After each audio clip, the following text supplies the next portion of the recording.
everyone, and welcome to the Friday edition of the Society of the Eternal Mile podcast. I'm your host, Noah Sias. On today's episode, we're talking again with guitarist Brian Moore from the Browning. If you haven't had the chance to hear his first appearance on the show, you can find it back on episode 8.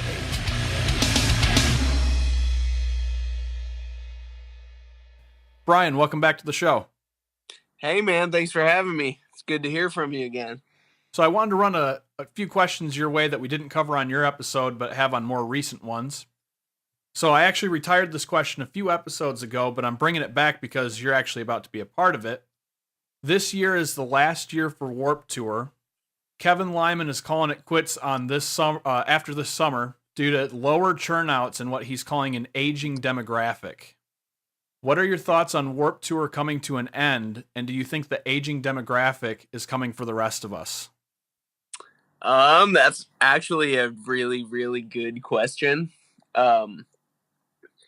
Because it bums me out for sure, because I was someone who went to Warped Tour for the last 6 or 7 years. I think I went to my first one in 2010 or something, and so it's just been such a good time.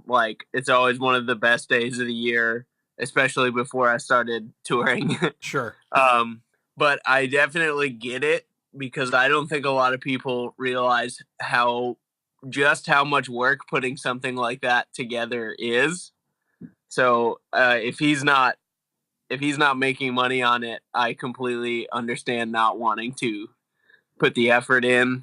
And as far as the aging demographic goes, it definitely makes sense. It's harder and harder to get younger kids into, especially punk rock and heavy metal and stuff like that.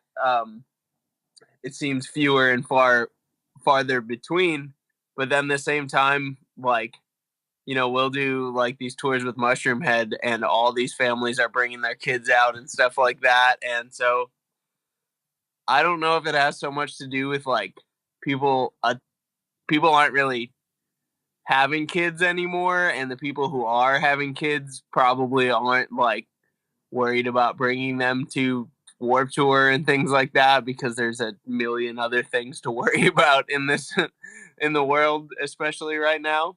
But I mean, I can't help but think everyone is gonna outgrow their fan base eventually, especially in metal. So to continue that point, we'll actually go through a newer question. There's currently 2 schools of thought going on when it comes to being in a band and being successful, and specifically with social media. The first school of thought is that we are living in some of the best times to be a musician, simply for the fact that social media has made it so much easier to gain exposure and build a fan base. The second school of thought is that we are living in the worst of times, with social media ruining the way that we connect with our target audiences by making us pay for posts, and technology in general just ruining the way that people get their entertainment these days. Yeah, I'm fully on both sides of that argument, because it has given us better than ever ways to directly communicate with your fan base, which was never a thing before. If you wanted, in the 70s, if you wanted to talk to Slayer, you had to go and meet them outside a concert or something. The 70s and 80s and even the 90s. But now you can add the guitar player of your favorite band on Facebook, and it's definitely given us a brand new way to communicate, but it also, I think, has made fans of music very entitled, I guess. That sounds more negative than I'm trying to put it, but we just announced a tour, and the only thing that you see in the comments is what cities we aren't going to and stuff like that. Or we'll talk about new music, and people that haven't made records before don't realize that it's not something you can just okay, it's done, let's put it out. It goes through a whole due process. So I think social media is good for bands, because it's helped us connect in a way that we probably never would before. But I also think that it's a negative thing because it's become almost too important. Like, it doesn't matter even how many albums you sell or anything anymore. If you're, if you have 2 million post reach on your Facebook or whatever, how many million views on YouTube, it doesn't matter how many people your band actually draws to a show. You can be like, hey, our video got 2 million views in a week or whatever. And that has become a selling point as opposed to, how many real world fans you can generate in a given area. For sure. Some huge entities have actually been leaving social media, specifically Facebook, and that even includes some bands and artists. Even YouTube has been taking a hit on content creators. What do you think the next hotspot's going to be for people trying to get their name out there, or in cases with like more established bands or brands keeping their name out there? I honestly really don't know, and that's a fantastic question. I think Facebook especially has like become so weirdly ingrained in society even and just the way that we like function. That is really, and I just the other day I just deleted the Facebook app and the Twitter app off my phone so I can only access them when I'm like at my computer because I will just sit there for hours and open and close different social media and it's so unhealthy. Mm-hmm. But it's very hard to see what the next platform will be just because both of those companies have such a monopoly on the social media market. Like Google owns YouTube, so it's probably not going anywhere unless there's a site that can offer similar content and similar compensation for the people who create that content because like at the end of the day, that's their job and their bread and butter, so they're not going to be looking to leave unless there's something out there that could be a viable opponent. But it's hard. Like the only social media that I feel like has really caught on, other than like the main three in the last couple of years, was Vine, and Instagram bought that like immediately and Mm-hmm. murdered it. So Yep. that's like that's the only site that I have seen in recent years that has been like, oh, this is something that this is a platform that everyone is using and everyone's enjoying because things come out all the time. Like you had like Vero a couple months ago and whatever, and that lasted literally an hour. Yeah. Yep. So yeah, I have no idea what the next platform will be, but it seems like people are pretty sick of the way that Facebook acts and they own Instagram now. Like my Instagram reach gets murdered sometimes. And I'm just like a personal profile. It's not even me trying to advertise anything. So, Right. and they clearly aren't super worried about, like, I think they know that they kind of have a handle on it because they do updates and like format updates all the time that no one likes, but everyone just deals with. Yep. Like when they took Instagram out of chronological order, it was awful, but I still use it. Yep. So it's hard to see what the next thing is going to be because I don't think it's really showed its head yet. Right. Well, and to continue on what you were saying there, it's a lot like gas prices. It don't matter what it is, you still got to get it. Yeah, you just yeah. All right, so now let's go back to some eternal mile questions. All right. What's something you see young or inexperienced guitarists doing with their rigs that drives you nuts? That's hard because everyone has so much money and gear now, so I feel like that honestly could be something is just having a ton of nice gear and still managing to sound like crap. Like having an Axe FX or a Kemper and a an Ernie Ball Music Man or something, and then just still sounding terrible. Yep. My other answer to that is a lot of people don't know how to break their stuff down in a proper amount of time, like in a changeover. Mm-hmm. That's another one, but Yep. Nothing like the openers for your package, taking 20 minutes to get on stage, Yeah. and then probably a solid 10 to actually do their sound check because they're constantly trying to figure out, oh, why is this feedbacking? Yeah, something's wrong. Or my favorite, why isn't the drummer's samples working? Dude, I won't go into any like details as far as band names or whatever, but we did a tour last year with literally the worst support band possibly ever. Like, it wasn't our headliner, luckily, but it was bad. They had a fill-in drummer who used all his own like mics and lines and everything, and like, it was always a nightmare, and they always took forever to get on and off stage, and they like would throw a fit every day because there wasn't room to like put a ton of stuff on stage.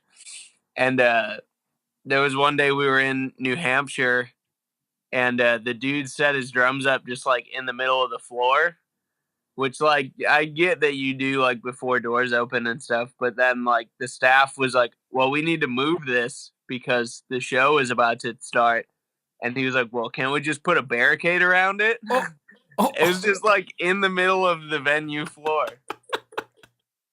Wow, man, that's shot. And then he just kept telling everyone like how long he'd been touring. Like, anytime anything didn't go his way, he'd be like, I've been doing this for 15 years or whatever. Yeah, and you're pulling this shit? Yeah, exactly. It was 10 years, and then he got into an argument with Johnny, our singer, and Johnny was like, well, I've also been touring for 10 years. And he's like, well, I've been touring for 20 years. Like, man, that's so ate up. Like, who does that?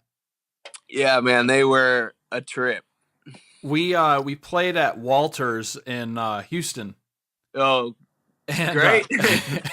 And it was one of those like a lot of bands playing. Yeah. And all that business. And they weren't even a local opener. They traveled to like play the show. And they literally brought their stuff, and then they had dummy cabs, and then they had lights, and they literally asked the tour package if we could unplug a few spots on the on the outlet so they could plug in their lights. And we're all just laughing our ass off at this because it's just like, you're joking, right? Yeah, it's just so much. Like, I'm so sorry, Metallica. I forgot that you guys were opening for us. How rude of us. But there was a band. I can't remember what tour it was on, but I think it was before I was in the band. But I was with the Browning, and there was one local on the show, and they brought like their own soundboard. So that was, I don't know what like your board is gonna get down that in your 20-minute set that the like the house board can't do. But all right, so we talked about the top 3 must-have tour items on your episode. How about the most underrated tour item to have on hand? Ooh, that is a hard one. I'm gonna go neck pillow, because 1, they're great for flights, and 2, in the van you can have headphones in, and you can put your ear into the middle of the neck pillow, so it's not like pressing your headphone against your face.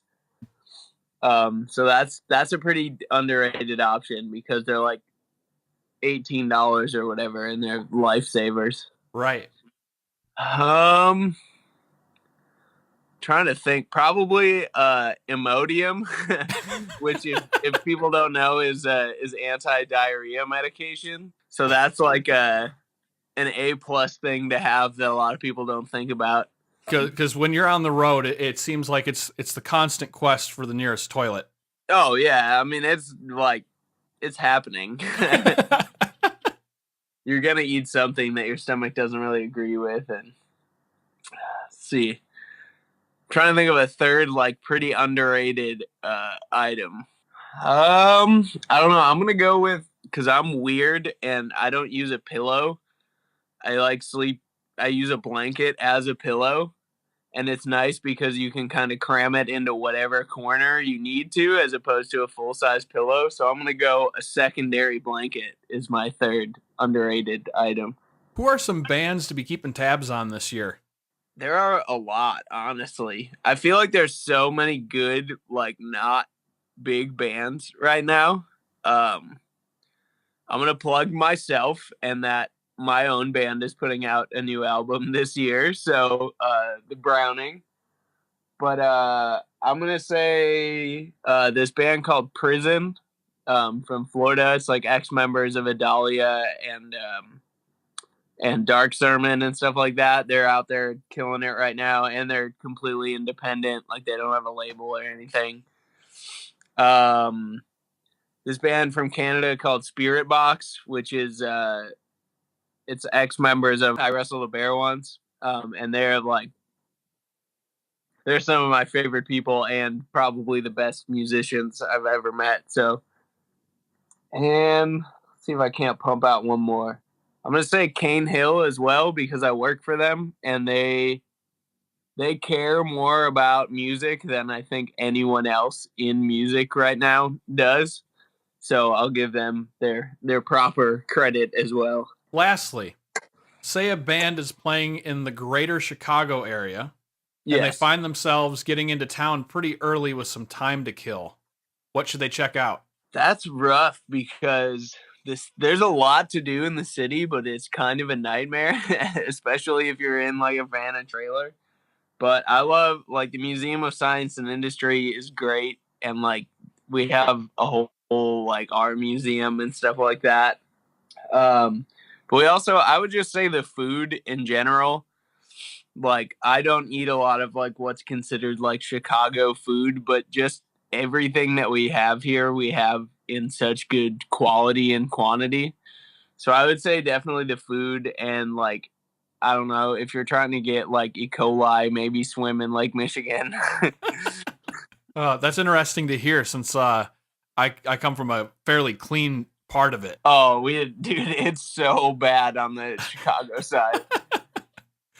Not It's bad. so gross. All right, so let's touch base on all your endeavors going on currently. How are things going with the Browning?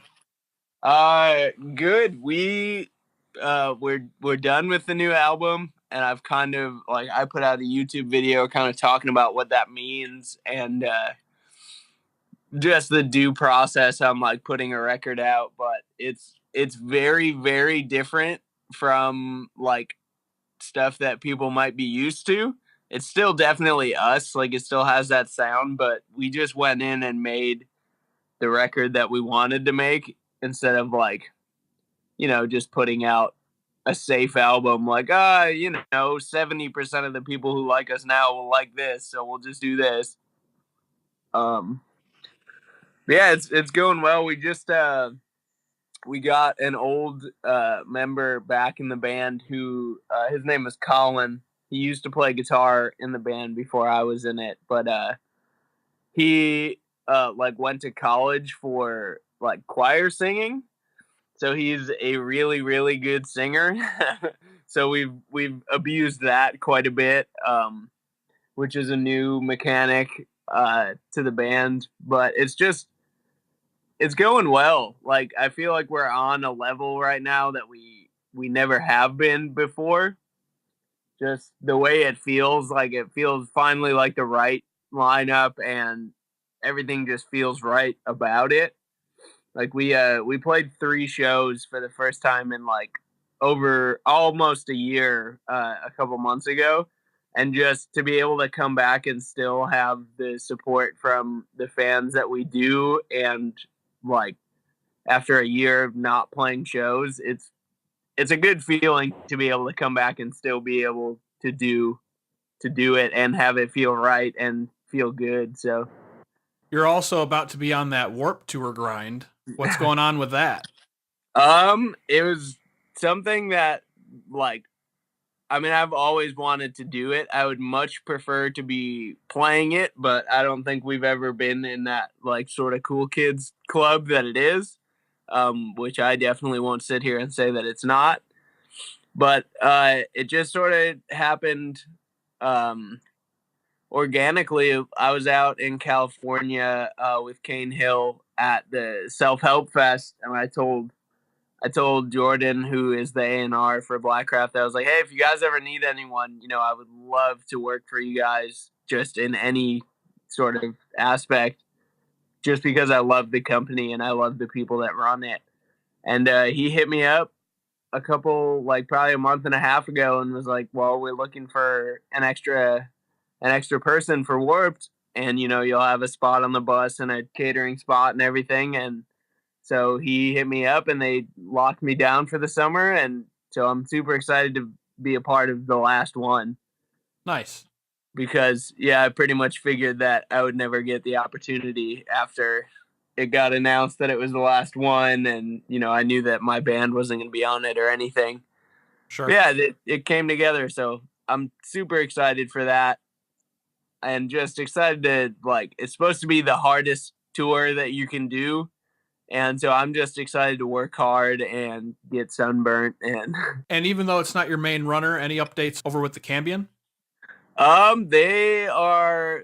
We just put out a video not that long ago, probably a month ago, that we filmed in our drummer's backyard, and it was freezing outside. The whole ground was covered in snow and everything, and I couldn't feel my toes at the end of it or my fingers. So, but yeah, they're working on putting out an album as well. They've signed with a company called Duck Phone Records, and but yeah, they just put out a video for a song called The Horde not that long ago, so it's pretty sick. I played a couple shows with them since I've been home. So all right, let's do some plugs. Where can people find your stuff? So Facebook, just search The Browning or search Brian Moore, and I'm sure I'll come up. You can look for me on YouTube. I'm trying to upload content every week. It's much harder than I anticipated it would be. But yeah, you can search Brian Moore on YouTube. All my socials are Brain, BRAIN _ Moore, MORE. And I post a ton of content there, and I'm trying to grow both of those. So feel free to come say what's up. And then, to theBrowningOfficial.com for updates about the new album or anything. But yeah, come find me on any social. Brian, thanks for coming on the show again. Stay safe and hydrated out there on Warped. Oh yeah, lots of sunscreen. That concludes this episode. Thanks to Brian for coming back on. Make sure to check out all of Brian's endeavors on social media. And if you're going to be at Warped Tour this summer, head on over to the Blackcraft Cult merch tent and tell Brian you heard him here on the show. I've been your host, Noah Sias, and as always, thank you for listening.